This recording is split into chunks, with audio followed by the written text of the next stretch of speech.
Hello guys, আসসালামু আলাইকুম। সবাই কেমন আছেন? আমিও আলহামদুলিল্লাহ ভালো আছি। আজকে আপনাদের সাথে একটা ইন্টারেস্টিং বিষয় শেয়ার করব। আর সেটা হচ্ছে আমি প্রতিনিয়ত কিছু না কিছু গিফট পেয়ে থাকি স্টুডেন্টের কাছ থেকে। তো হচ্ছে আজকে একটু ডিফারেন্ট টাইপের কিছু একটা গিফট পেয়েছি। আম, আজকে আমি তা আবার কিছুক্ষণ পর খাবো। তাহলে দেখেন আসলে কি পেয়েছি।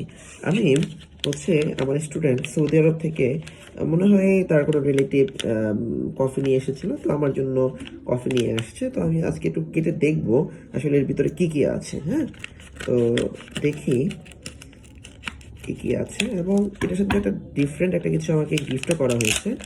তো যদি দেখেন তাহলে বুঝতে পারবেন। Like this here.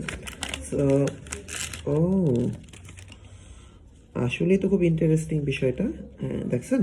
এই যে ভিতরের হচ্ছে কফি আছে এটার ভিতরে। আমি একটু পরে কফি বানাবো, আপনাদেরকে হচ্ছে কফির রিভিউটাও দিব কেমন হয়েছে। তো হচ্ছে এই হচ্ছে আপনার আমার গিফট। দেখেন কি পরিমাণ সুন্দর, এবং তার সাথে একটা স্পেশাল কিন্তু কফি কাপও আছে। দেখছেন কি সুন্দর, এবং অ্যারাবিক লেখা। আসলে গিফট পেতে কার কার ভালো লাগে এটা আমাকে জানাবেন। আর আমার মনে হয় প্রত্যেকের কিন্তু গিফট পেতে ভালো লাগে, হ্যাঁ, আমার মতো। তো আবার আমি কিন্তু গিফট দিয়েও থাকি। হ্যাঁ, গিফট পেতে যেমন মজা লাগে, গিফট দেওয়ার মধ্যে অনেক আনন্দ আছে। সবাই কেমন লাগলো ভিডিও জানাবেন। টাটা।